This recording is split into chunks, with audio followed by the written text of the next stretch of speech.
Bye, Awesome. Joel. Thanks, Julie. Thank you so much. All right. Hi, everyone. I'm Carmen from Sage's Army. I'm the founder of Sage's Army.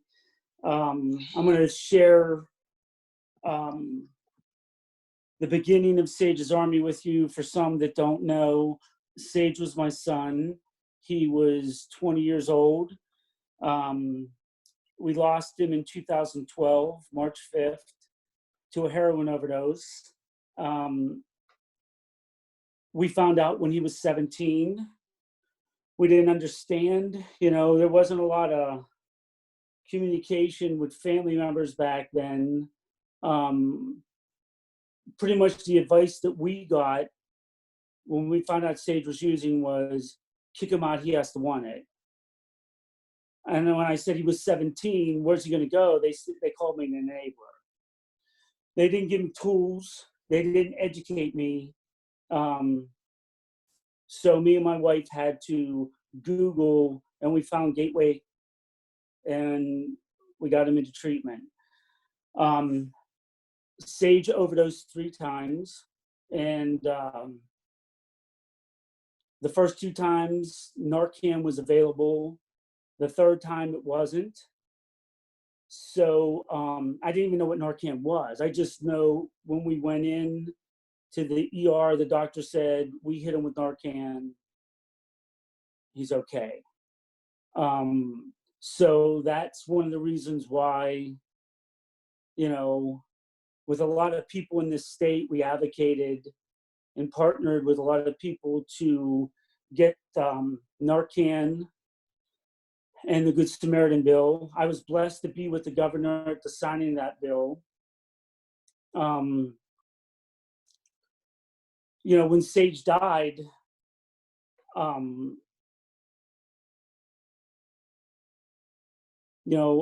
was pretty much hopeless and didn't know what to do. But 10 days after he died, I spoke something and Sage's Army started. And it hasn't stopped since. We, in the very beginning, I didn't know what to do. I just know that silence killed my son. My silence, my shame, my guilt.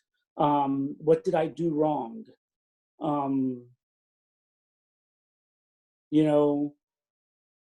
I could tell you a million stories about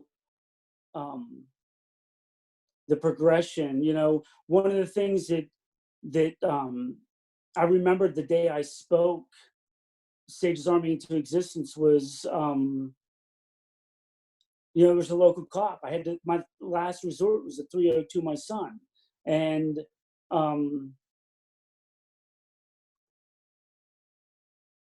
we had to go to the police station. And when I got to the police station, the policeman was very rude to me. And when I told him what was going on, he read me the Riot Act, the Parent Act. He told me how I should have raised my son, how I should have, what I should have done better. So that day I had to defend myself. And to somebody that don't even know me. And that's what started Sage's Army, because the shame, the guilt, the stigma, that guy just kept spitting his chew in a garbage can. I'll never forget sitting there that day and just watching him. He kept spitting in the garbage can and looking at me like I was a bad parent. My son was using with the star football player of his high school. The kid broke his leg and got prescribed Oxycontin and liked him and turned on 2 of his buddies. And both those buddies are gone. Sage and Dom both died. Dom died 8 months after Sage. So, we just got propelled into this. We did marches in front of the courthouse, rallies. I met some amazing people in my county doing amazing things. I didn't know what to do. We were just doing it outside the box. And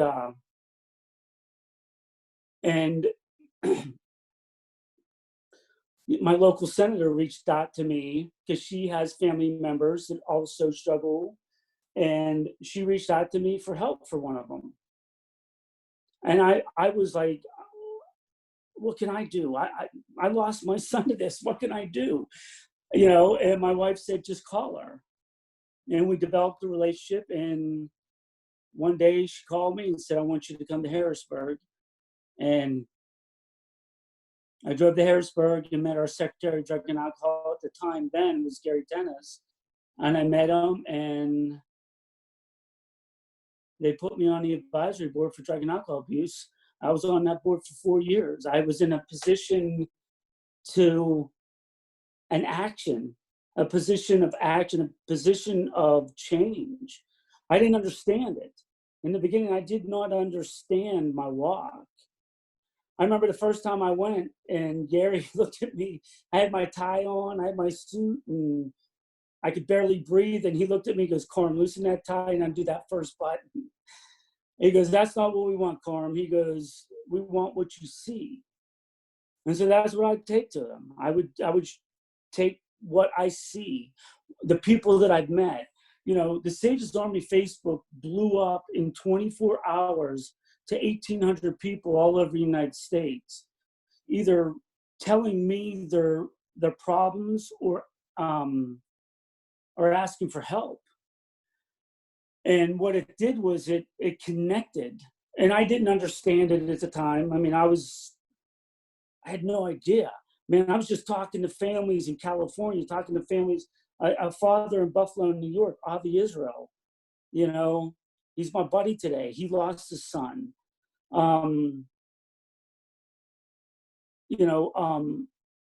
We met the first year, we met in Washington, D.C., and there was 800 of us, and we stood in front of the FDA building.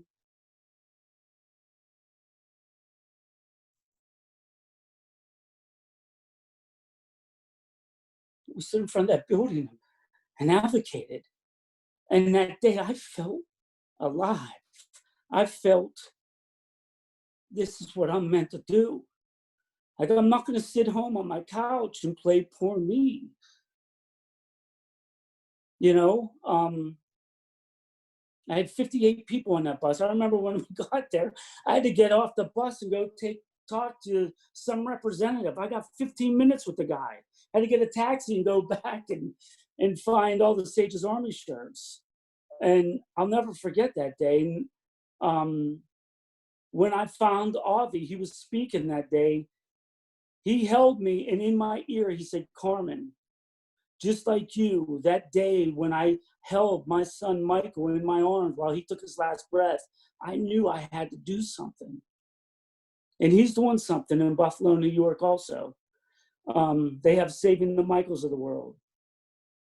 David Humes, he came here, and he's in a picture with me and the governor at the signing of the Narcan bill.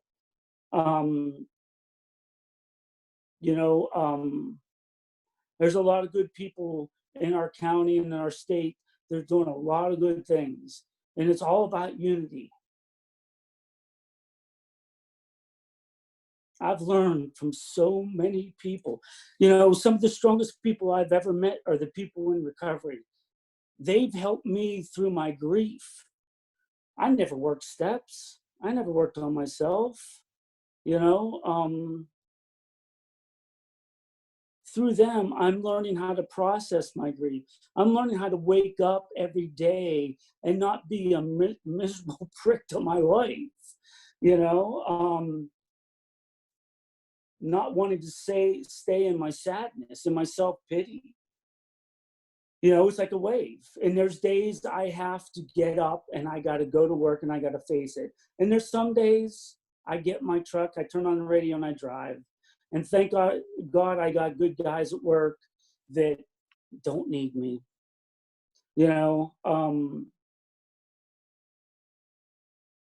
Through Sages Army, it's 8 years. And every year has been growth. From the beginning, it was my cell phone and people calling, asking for help. So me and my wife would get on the phone and call treatment facilities and struggle.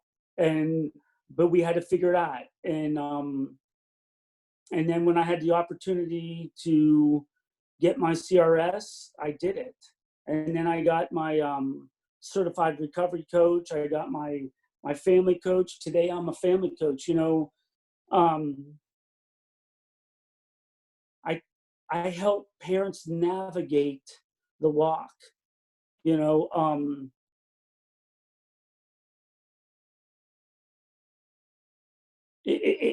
I can't even explain what I see on a daily basis with my parents.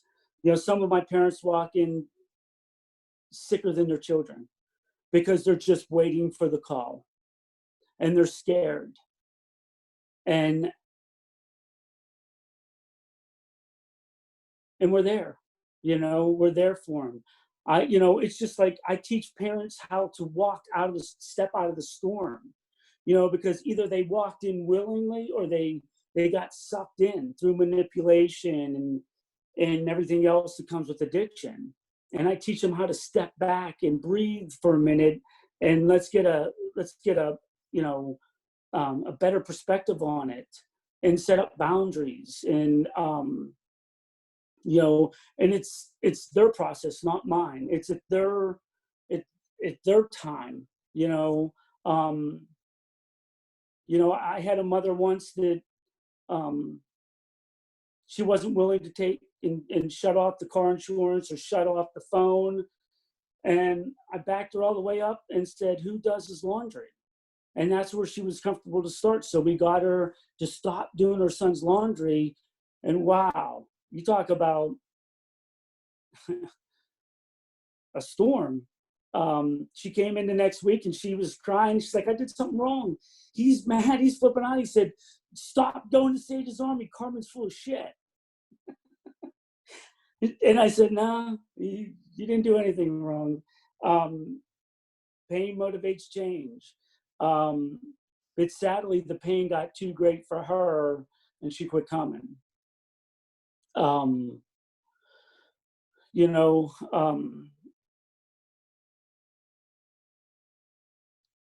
Today I sit on the parent advisory board in Harrisburg. I feel blessed to be on that board with so many wonderful, amazing parents. We have a Jen Smith, our Secretary of Drug and Alcohol. She comes and gives us reports, and she's awesome. She's a leader.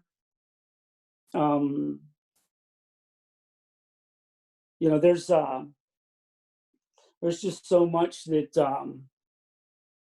I could tell you. The amazing blessings that I've received. And I can tell you this, there's a few times I tried shutting Sage's Army down because I wasn't practicing self-care. I was going charged. I'm good. I did an interview with a woman one time from the Trib, and she came and sat at my center and interviewed me for a while. And you know what she put in the paper? Carmen said, he's tired. And I said to my wife, I said, what? She goes, Carmen, you say it all the time. And I realized I was tired. Thinking outside the box. I don't know the answers. When we see a problem, we talk about it and we figure out a way to address it, whether it's, in Sage's Army or another group. I've been so blessed to talk and go to other places, to go to other states, to go to other counties and help people start their own groups. It's not about Carmen Capozzi and Sage's Army. It's about me going and spreading the hope and spreading the light, and giving them an opportunity to stand up.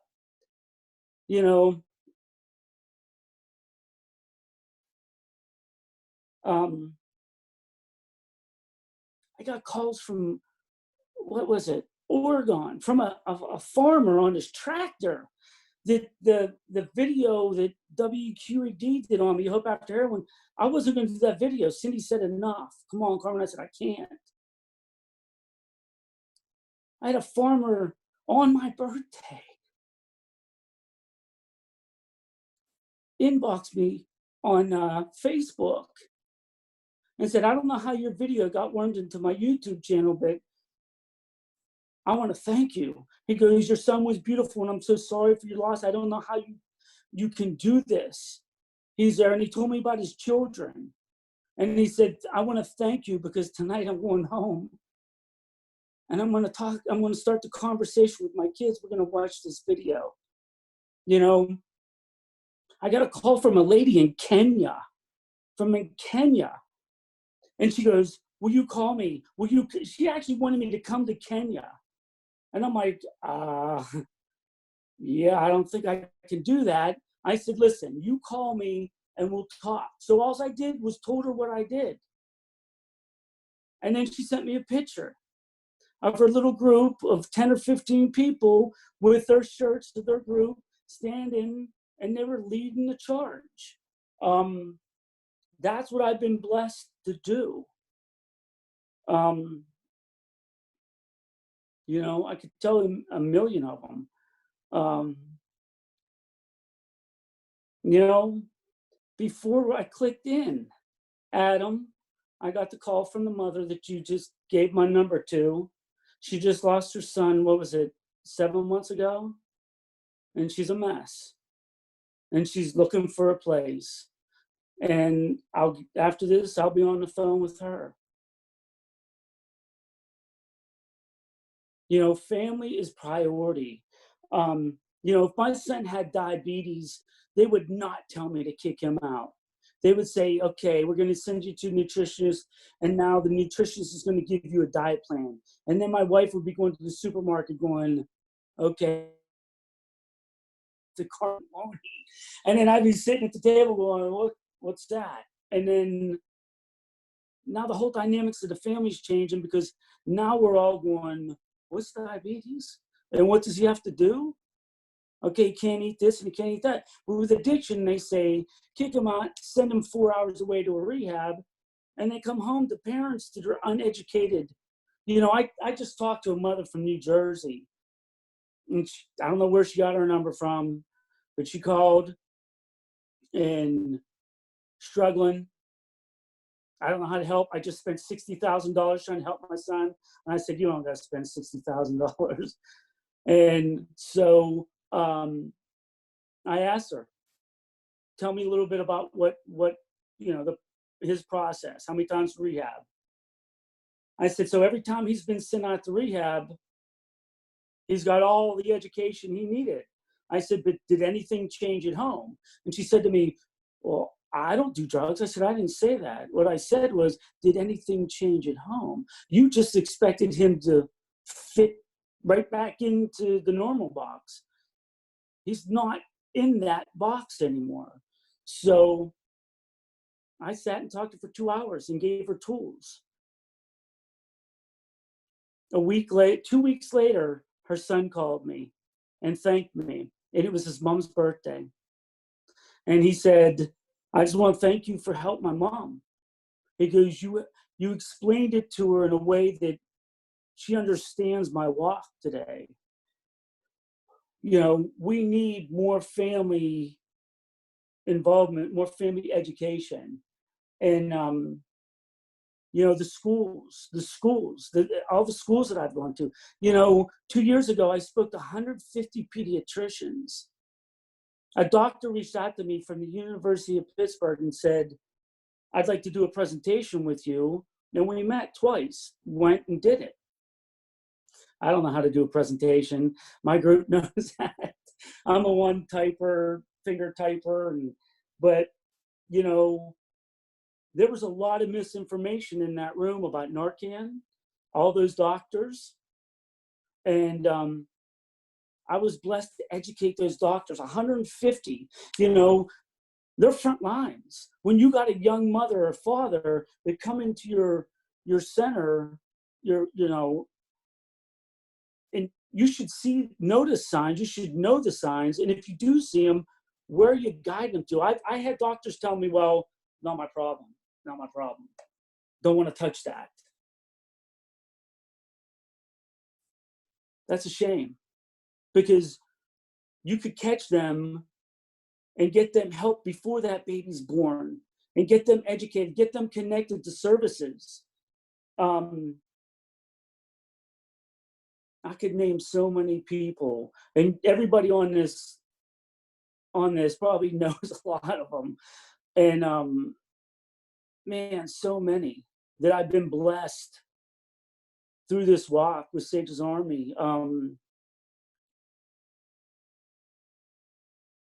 Policemen, firemen, EMT, drug and alcohol, pastors. I'm going to share something and I'm done. But we lost a young mother a while back, and she called me on a Friday. And what happened was, she was getting Klonopin, and she didn't like the way it made her feel. So she decided to go and get medical marijuana in the pill form. And I said, well, what's the problem? And she goes, well, my support dropped me. And, there's nothing against the abstinence, because that works for people, abstinence program, but there's multiple paths to recovery. So her support system dropped her. She called me and said, Carm, I'm going to get back involved in Sage's Army, and will you help me get closer to God? And I said, absolutely. Well, that weekend we did a harm reduction training, and I never got a chance to talk to her. And she texted me. I was at Bible study at Father's Heart, a place for men. And she goes, Carm, I definitely want to talk tomorrow. I'll call you in the morning. Well, I got a call the next morning. She overdosed and died. I thought I failed her because I should have took the time. I should have made those calls. I should have met with her. But I was busy, and Sunday I was tired, and I just wanted to do nothing. And I got a blessing from it. A few months later, I walk in Father's Heart Bible study, and there's a good-looking young man across the table from me, and he's just staring at me. And all of a sudden he looks at me and goes, Carmen, do you remember me? I said, I don't, bud. I don't know who you are. And he told me his name. He goes, I'm her baby daddy. And I met him at the funeral. And he did not look like this at the funeral. He was a mess. And he said, I can't believe you're here. And I shared with him that I thought I failed her. And we had a long talk. And that was Monday. And Friday, they do a service. And 2 rows in front of me was him, his mother, his sister, and his 2 children. And his little boy is the mother's, looks just like the mom, just looks just like her. And you know what they were doing? They were praising Jesus. They were all praising Jesus. I was in tears. I got to experience that. I thought I failed her. I didn't fail, and then after, he brought his family over to me, and he said, I want to introduce you to my family. He introduced me to his mom. She hugged me, went down the line, and he introduced me to his little boy, looks just like the mother. And I'm standing there, talking to him, and all of a sudden he just looks up at me. He's in 5th or 6th grade, and he goes, I know you. He goes, you're the guy that comes to my school and talks to us about the dangers of drugs. And I just cried and held him. I feel blessed to be able to do that.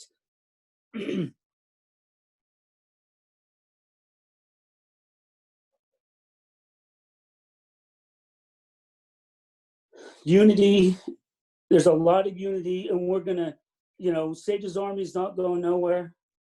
I got blessed with a grant.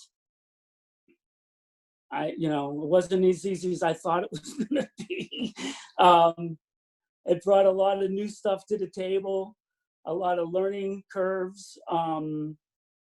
We're getting through it. We're getting through it. I got a team today I'm proud of. I got a lot of people in my community that is also helping us to understand this new walk. And Cindy just texted me and said it's Kat's turn, so I got to stop.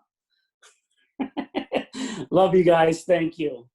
Oh, Carmen, that was amazing. And I think that's the heart of Sage's Army. And that was like, one of the biggest things that we talked about when we were talking about doing, this webinar was, Carmen starting it off, because that is the heart of Sage's Army, and how Sage's Army started and breaking the stigma.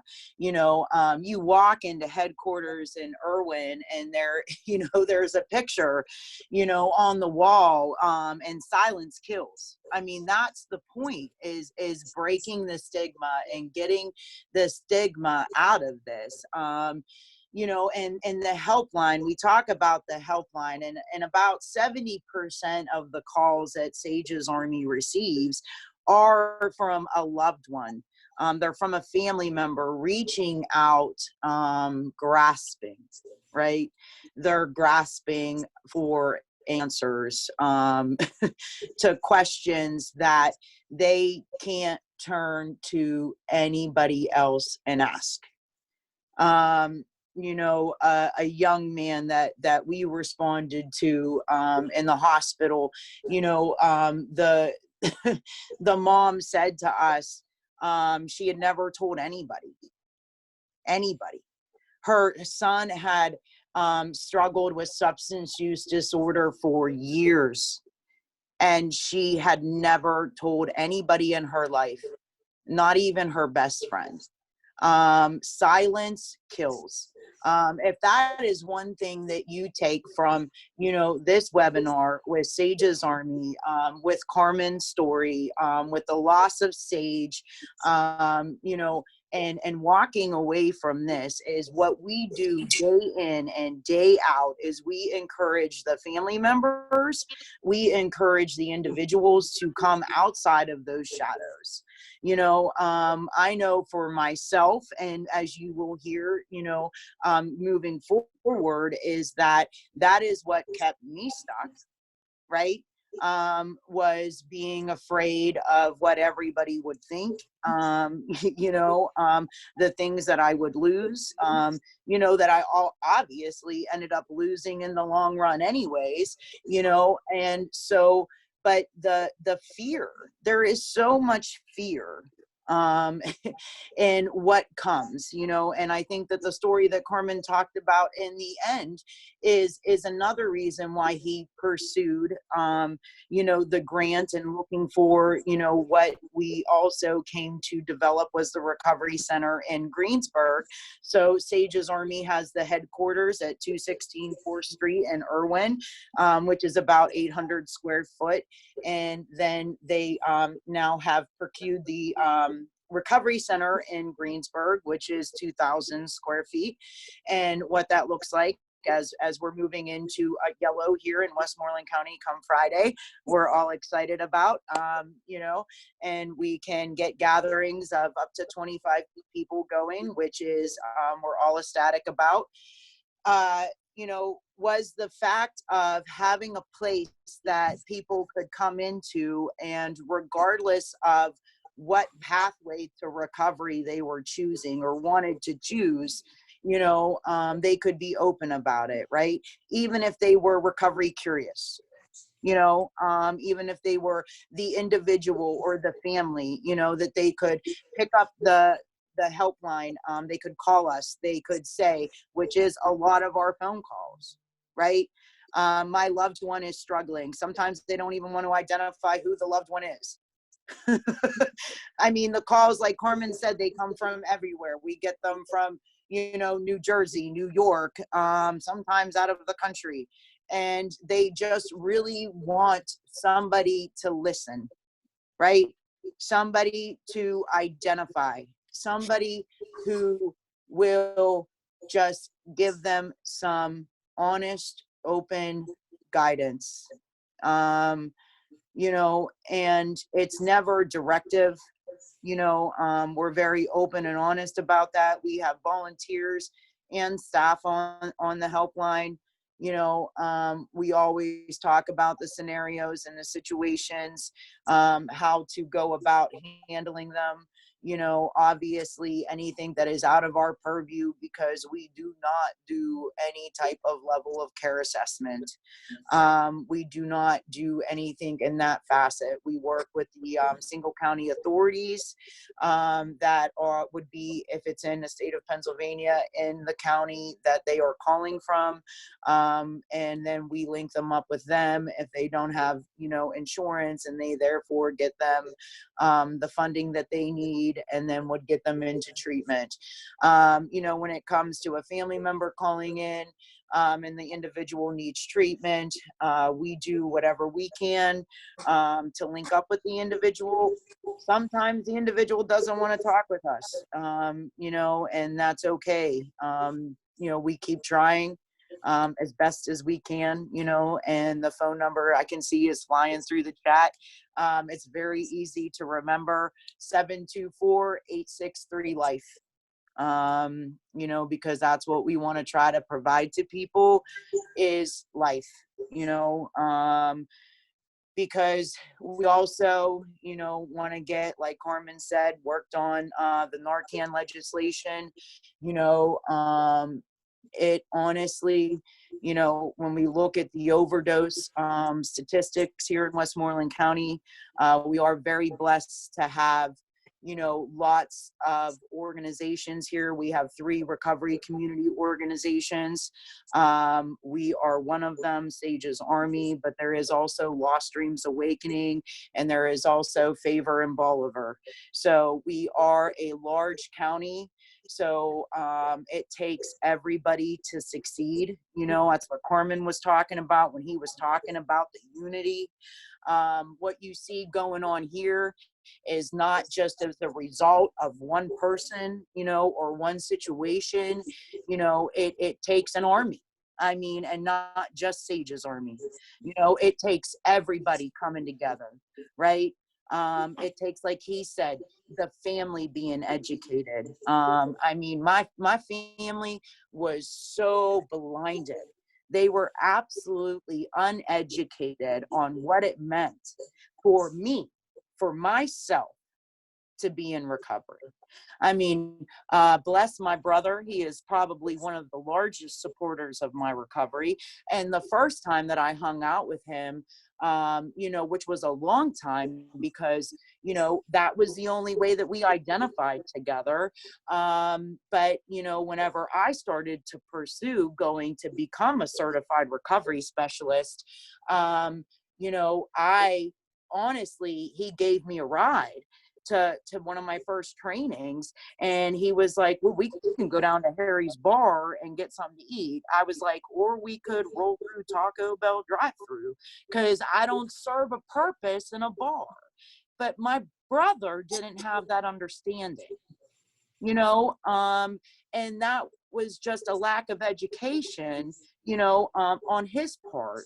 And that's where Sage's Army really comes in. And that's what Carmen's talking about, you know, where we try to fill in those gaps. You know, we try to make sure the family understands when somebody comes into the certified recovery specialist services, you know, that we provide. We make sure that we don't leave that part out. You know, we make sure that their significant other, that their mother, that their father is linked up with the groups, that we provide.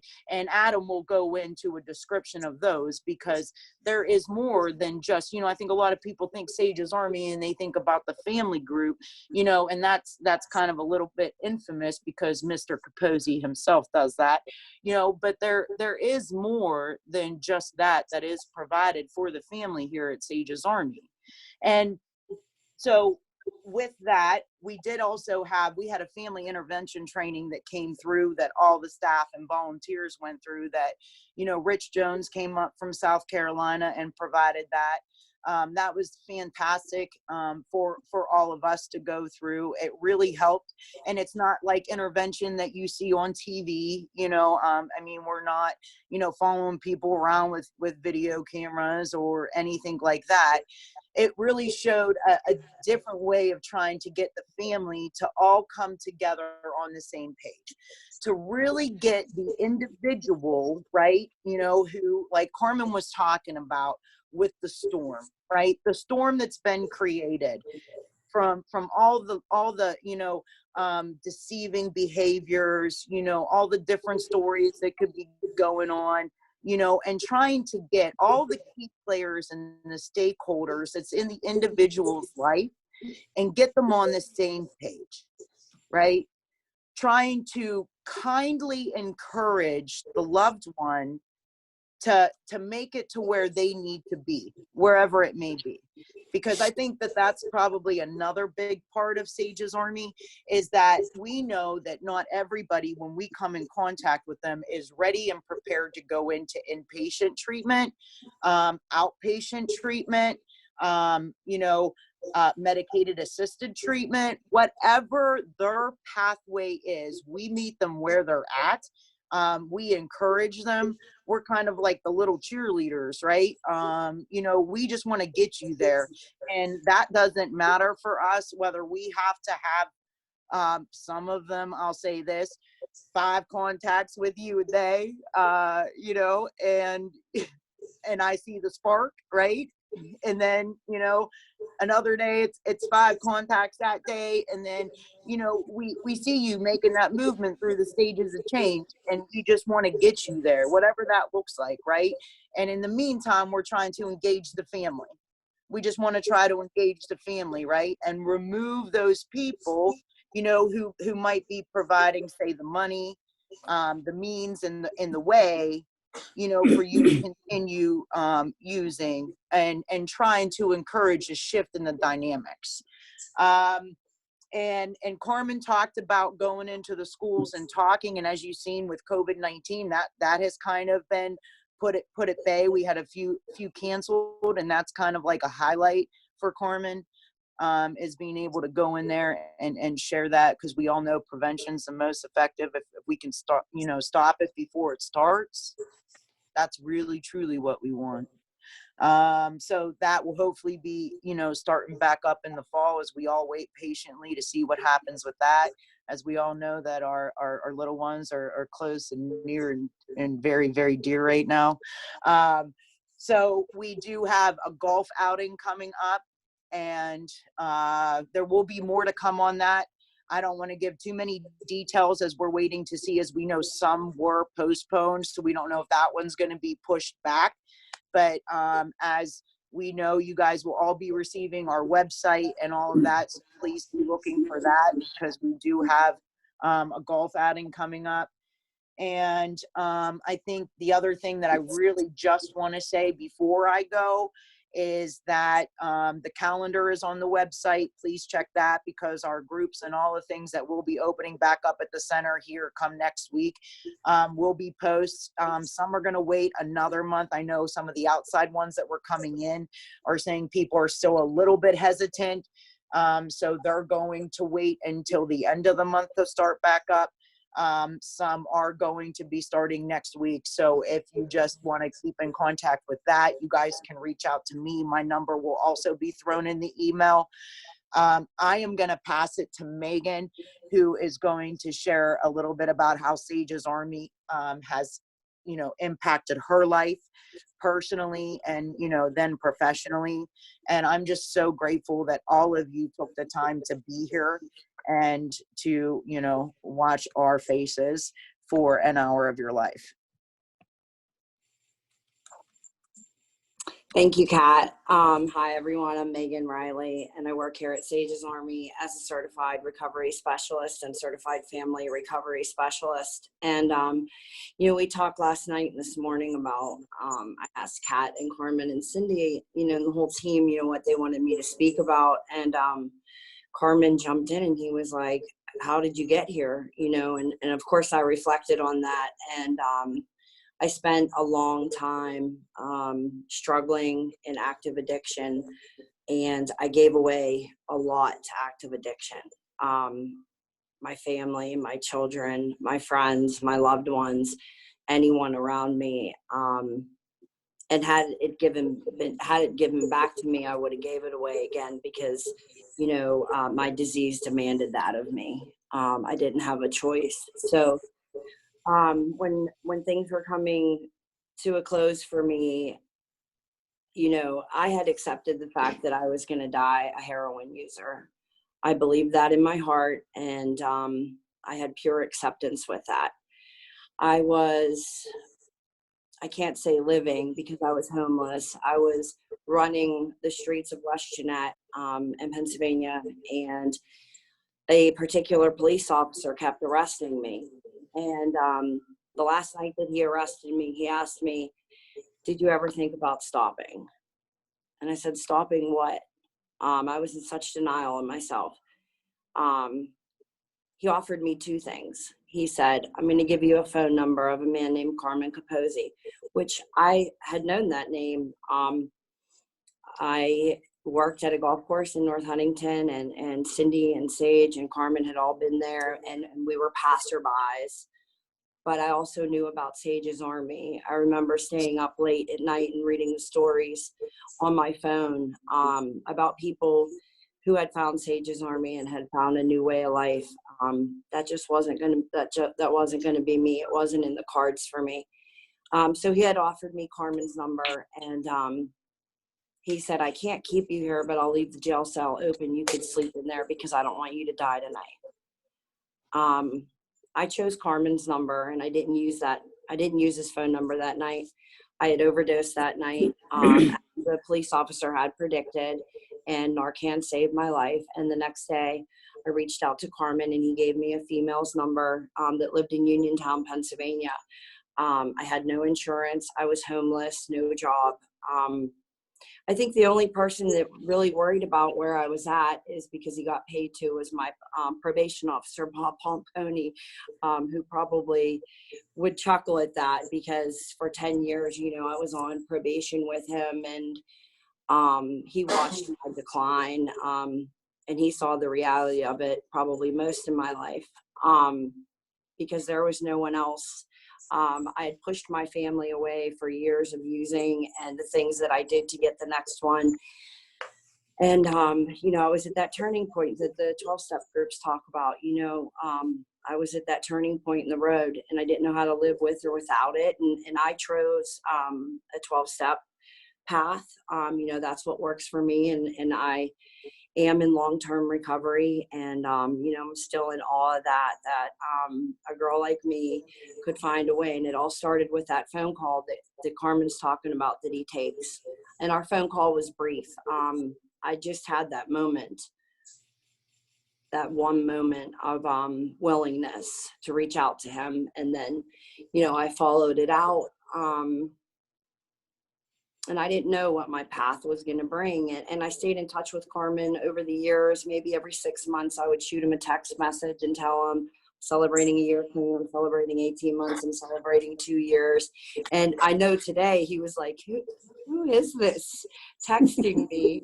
He knew it was someone that he had formerly helped.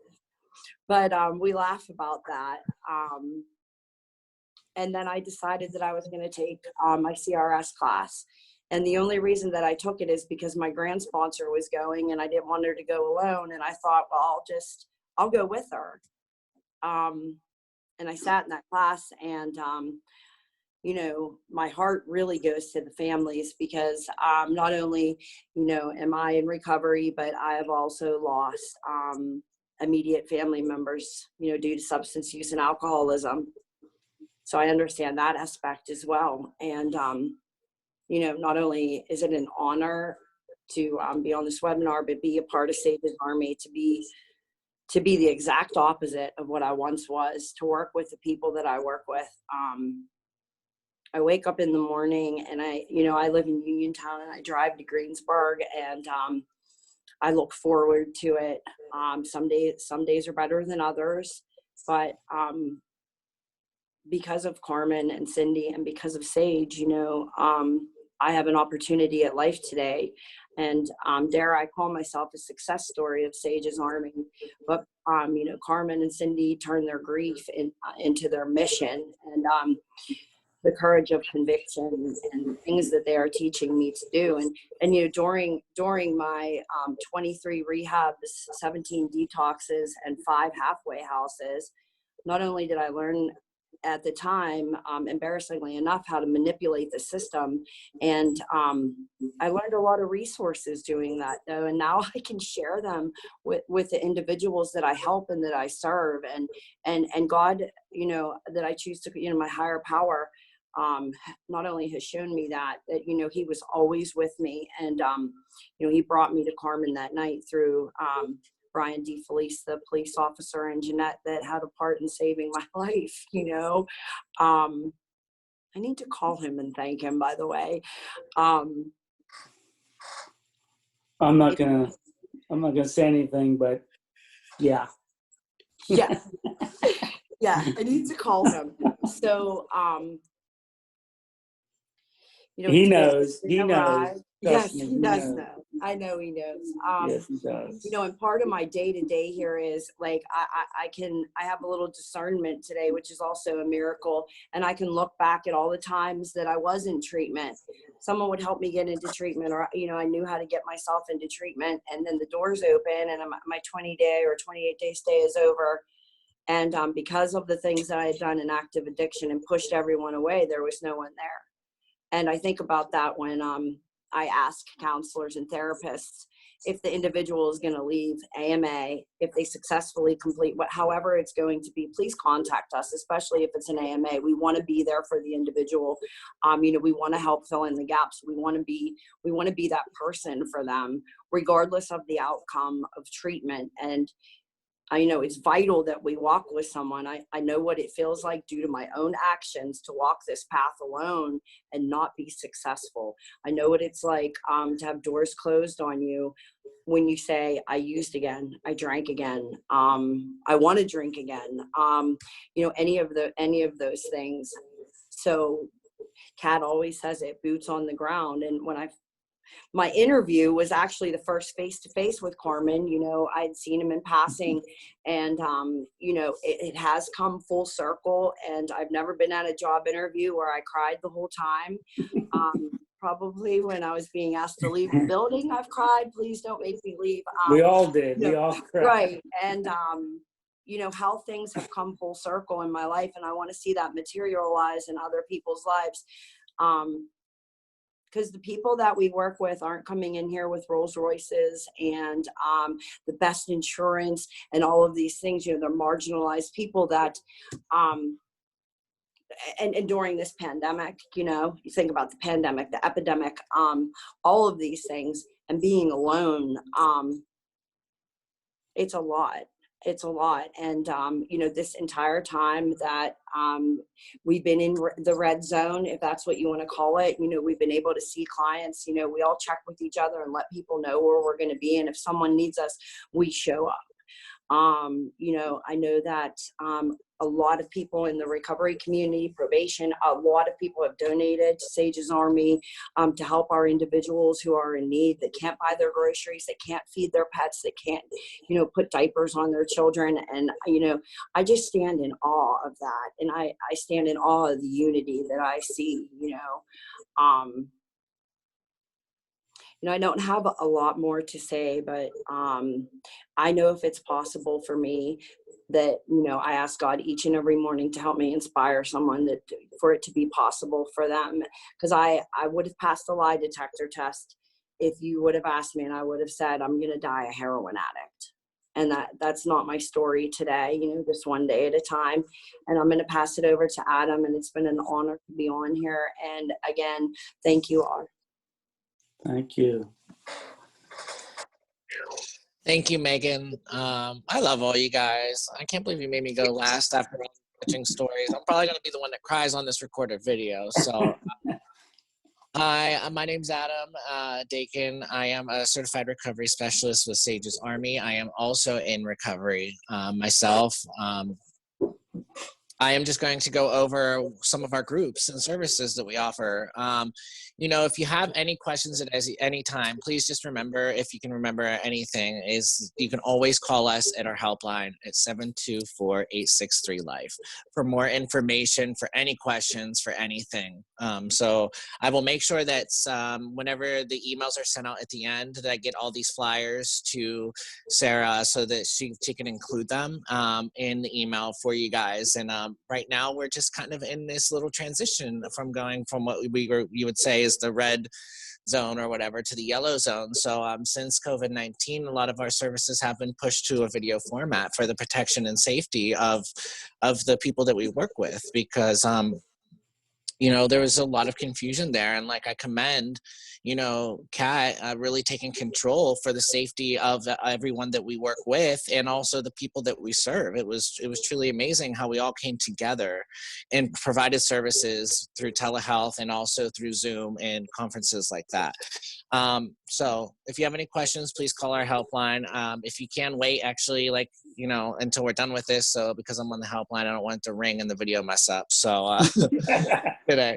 So one of the things that we do offer is a group called GRASP, which is a grief recovery after a substance passing in the Westmoreland chapter. And GRASP does not allow for video or online groups. So that is going to be continued in person coming up. I don't have a date for you at this time, but this is for people to come together when you having had lost a loved one to a substance use. But however, at this time, until then, we do offer a Grief Without Stigma group, which is online, which has Zoom information, which will be included in your emails, where people can come together and still talk about these issues. Because, you know, grief doesn't stop with COVID-19. You know, addiction does not stop, or alcoholism does not stop with a pandemic. You know, it doesn't stop on the weekends. You know, this is all the time. You know, pain is all the time, 24/7, until we find ways to release that. And you know, one of the things that was really mentioned earlier that really stuck with me with Kat is, you know, she said that parents said, I never have told anyone about this. You know, I had a referral recently of a gentleman that I was talking to, that I was relating to him because I was homeless myself, and I used to like pick up cigarette streets off the sidewalk. I used to take a bag and, you know, pick up cigarettes off of the sidewalk because I was poor and I didn't know how to live, and I just was, I mean, that was just the beginning of getting the next one, and that was only just cigarettes. And like, we were relating on this topic, and he's like, I don't know how to do this. He's like, I've never done this before. So all these groups are ways for people who are battling the substance use disorders, and for the people affected by those, to come to a safe place to talk about it. You know, that stigma does kill people. Silence kills people. I know that in my active addiction, I didn't talk about it. I felt like I was alone, and that's what was keeping me sick, and that's what was killing me. And it was one of the hardest things I had to do, until I didn't even start to recover until I had a place to open up about it. So we do have the Grief Without Stigma group as well, as of right now, on a Zoom platform. That'll be included on your email. And we've even expanded to, you know, we have our family groups. And right now that is every Thursday on a Zoom platform as well, where the family has a place to go to talk about it. Like, I mean, my dad used to cry himself to sleep. He told me this. He used to cry himself to sleep almost every night, wondering where I was, because I would never pick up the phone. Like, I would never call. Like, my mother and my father for sure were waiting for the day until they got the phone call. And that's something that I, you know, am trying to process today. And I wish that they had a place to go. to talk about that. I can't even imagine what that is like as a parent. I don't have children myself, and to have that feeling. So to have a place for them to go to talk about it, to not carry that weight, to not stuff that weight down so deep that they can't take it anymore, to not feel ashamed, so that they don't feel ashamed to be able to say these things, and have somebody look at them weird or cock their head, or think that, oh my god, you have a child or you have a family member that battles a substance use disorder. Like Carmen says, like, we wouldn't say that about somebody with cancer or somebody with diabetes or anything. We wouldn't do that. We also have our family group, like I said, is every Thursday, a beautiful place for family members affected by those who do battle substance use disorders. We always recommend for the family, because, recovery isn't just for the person who is battling the disorder, but it's, addiction and alcoholism affects everybody around us. Affects their mother, their father, your next door neighbor, your community, your family, your boss, your work, whatever it is. It affects everyone that you come in contact with. At least it did for me whenever I was using.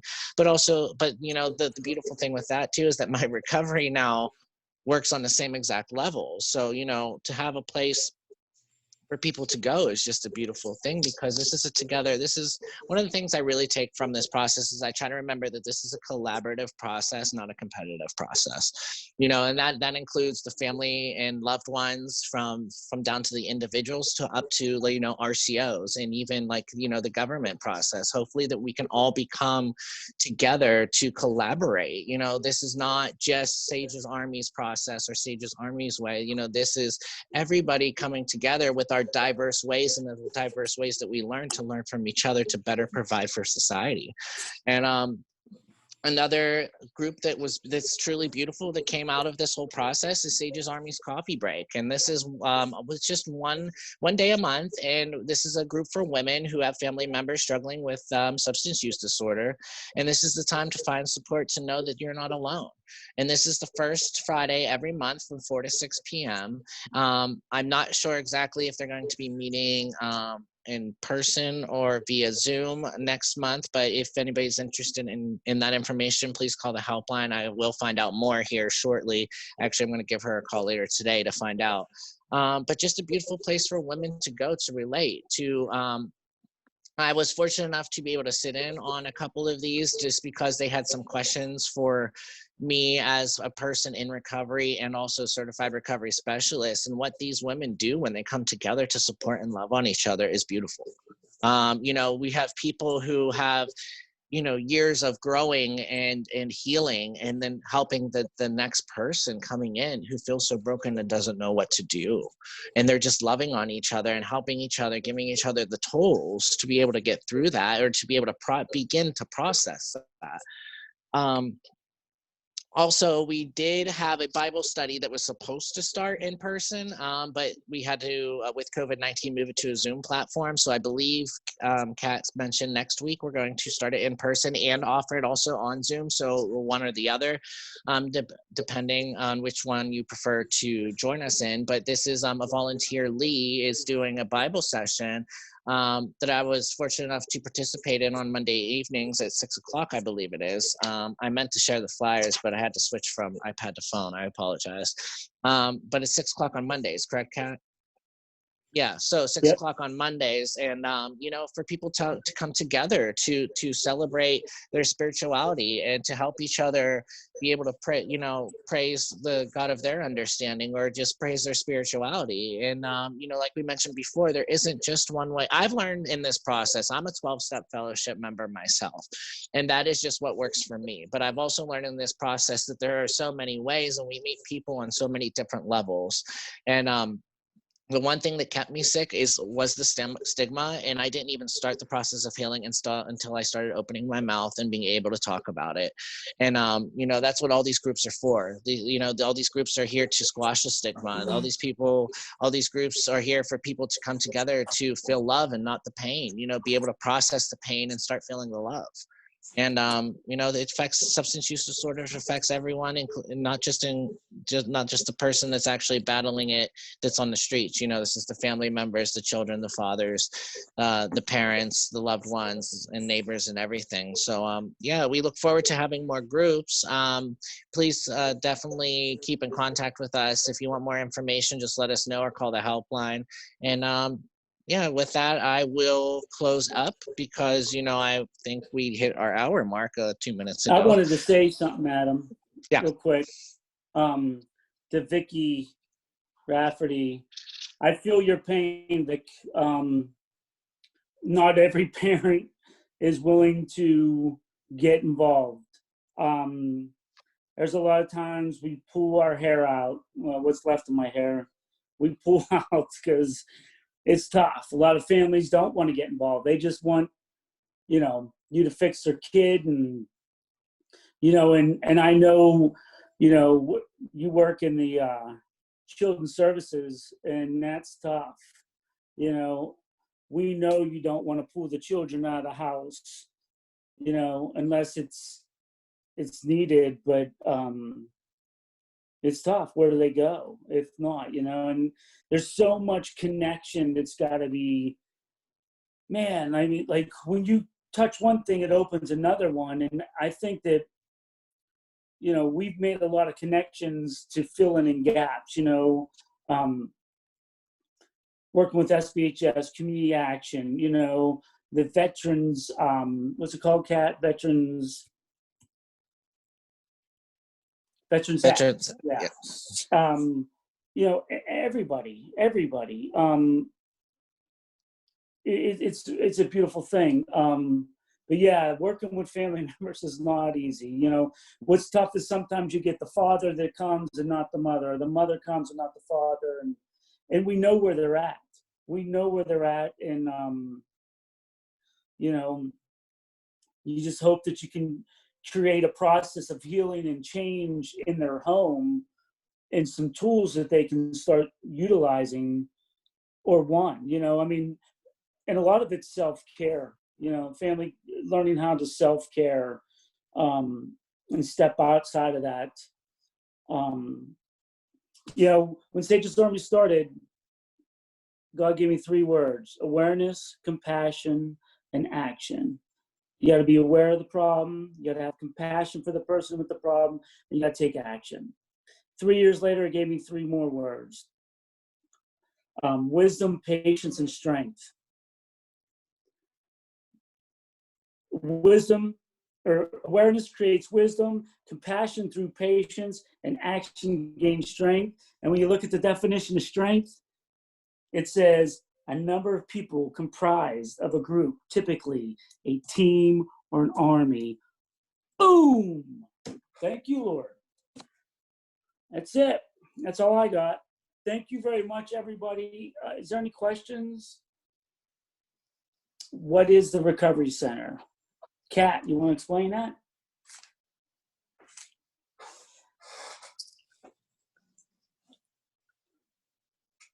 You are on mute. The Recovery Center, we have a headquarters in Irwin, little spot. Yeah, it's okay. I was typing my answer to her. When I was typing my answer to her, I couldn't unmute. That's all right. That's what I was typing. So the Recovery Center, like, what is the Recovery Center? The Recovery Center is at 6044 State Route 30 in Greensburg. It's a 2,000 square foot building, as to where like the headquarters in Irwin was 800 square foot. So we had our open house planned right as the day prior to that, the governor put the restrictions in the state of Pennsylvania for no gatherings larger than 50 people. So we postponed our open house, and then he's put in the stay-at-home shelter. So that is why we postponed the open house. We did not say that we're not going to have it. We were discussing back and forth how we can have an open house.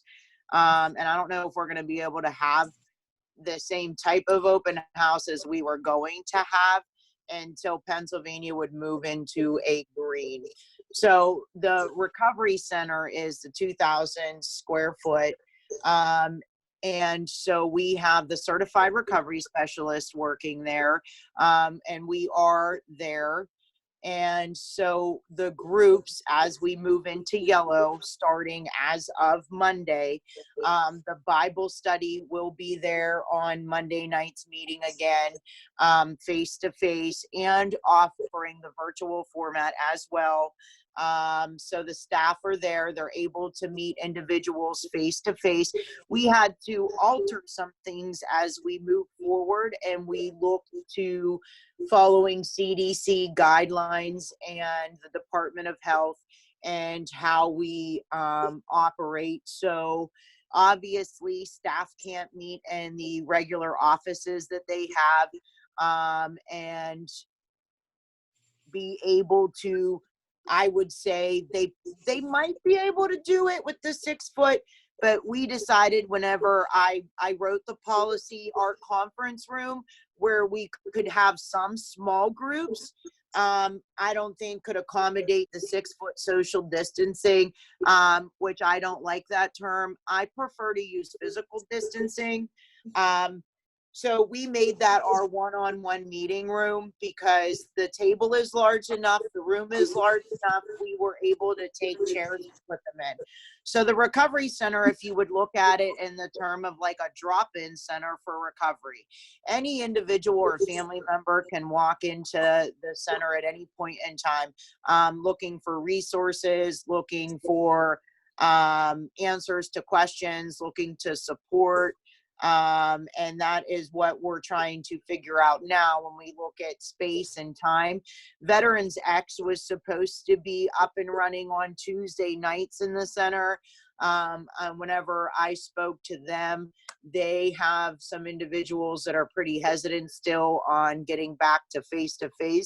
So we're looking at possibly the end of the month as opposed to going back to face when we look at going to that Monday. So we will have Groups for who, Kat? Groups for who? They're asking. Groups for who? Groups for family members and individuals in recovery curious, and for individuals that are involved in our services or not involved in our services. So we also received a small grant to get individuals trained in smart recovery and family smart recovery. So those are also 2 other meetings that we're going to have at the center. So those were things that we wanted to have in there. And COVID-19 kind of put that on a standstill. So that is what we're excited to get back in there and start doing. We'll have the other family group starting. We're assuming it's going to be a smart family group meeting. So right now, we'll also have a male Bible study. He was going to do that on Tuesday night in the small conference room. That's probably going to move to a different night. And that will all be available on the calendar, on the website, as we get with who is comfortable to come in. Because when we look at volunteers and we look at individuals, it's all about who's comfortable doing what. When we look at, kind of like, I think Megan said it as well, like when we look at the pandemic and the epidemic and we look at the recovery center and we look at headquarters, we have a lot of groups that meet at headquarters as well. And that was kind of the conversation that we were having is, are we going to have groups that have to move from the 800 square foot headquarters in Irwin up to the recovery center in Greensburg because of space? So whenever, and I think that's going to be across the board. I think that's across the board. When you look at any recovery center, when you look at any treatment facility, when you look at any place that does groups that, I mean, for us, our groups aren't, you know what I mean, when we have just a support group that's not limited by size and people just walk through the door for support, you know, we're going to have to find a way to say without saying, because we're not going to turn somebody away. And how do we manage this in a way that's encompassing awareness, compassion, and action, like Carmen just said, you know, to make it so it's accommodating. Woo! I almost did for, oh, go ahead, Kat. No, go ahead. I was going to say, I can't believe I forgot this. So I started a morning Zoom session at the beginning of the whole us trying to figure out the COVID-19 policy. And it's called Waking Up with Willingness. And that will be a flyer that's also in the emails as well. And it's from 8 to 9 o'clock every Monday through Friday. And it's just something that I wanted to do for people to come together for positivity. And become, because we're finding out that, you know, being socially connected is a huge role in the recovery process, and also in just in people in general as well, you know. And what Carmen's holding up is one of the books I used for the motivational readings by Dan Millman, which is The Laws of Spirit, which is, you know, because what we do is we basically have a little coffee talk for about 10 minutes, 15 minutes. And then, you know, I ask normally some type of fun random question so we get to know each other. And then we have some motivational sharing, a breathing exercise, and then a meditative reading, which is fun. And I love it. And I love my people every morning. It's super cool to come together. And it feels like we're actually sitting around the table talking, which is great. Just something that, you know, people don't need to feel like Kat said, physical distancing is a word that I prefer over social distancing, because we don't have to feel like we're socially disconnected from each other, because we're really not. We're just physically not right next to each other at this moment.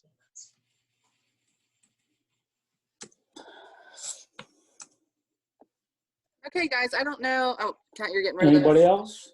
Any questions? Julie, you got anything for us? No, I just, if there's no more questions, I would just like to say thank you guys all for taking time to Julie. to do the webinar for us. Can you guys all hear me? I can hear you. Yeah. Oh, okay. So thank you guys again for your time, and thank you everyone for participating. And we are lucky to have Sages Army in Westmoreland County, and great that we have a great relationship with them, Westmoreland Drug and Alcohol Commission and Sages Army, and we look forward to great things they can do in the future.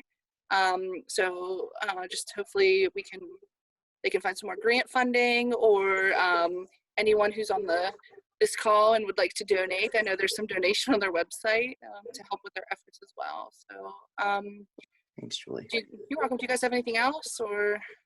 No, I just want to thank everybody that took the time to come Yeah, out. thanks for having us. Yeah. Thank you for doing this, guys. I just want to say one thing.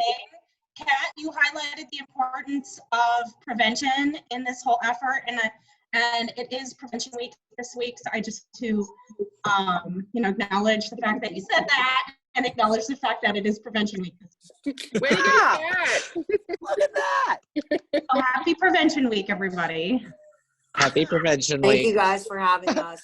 You're welcome. And we'll Thank be sending out information through the email after this with your certificate. So if you guys want to share anything, send it on. Yeah, and if you have the chance, stop by the center. We'd love to see you. Yes. But wear a mask. Wear a mask. That's all we ask. We got Thank plenty you, of hand guys. sanitizer. Yes. There you go. All right. Well, thank you guys. We'll see you soon, hopefully. Thanks. Thank you. Bye. All right. Bye-bye.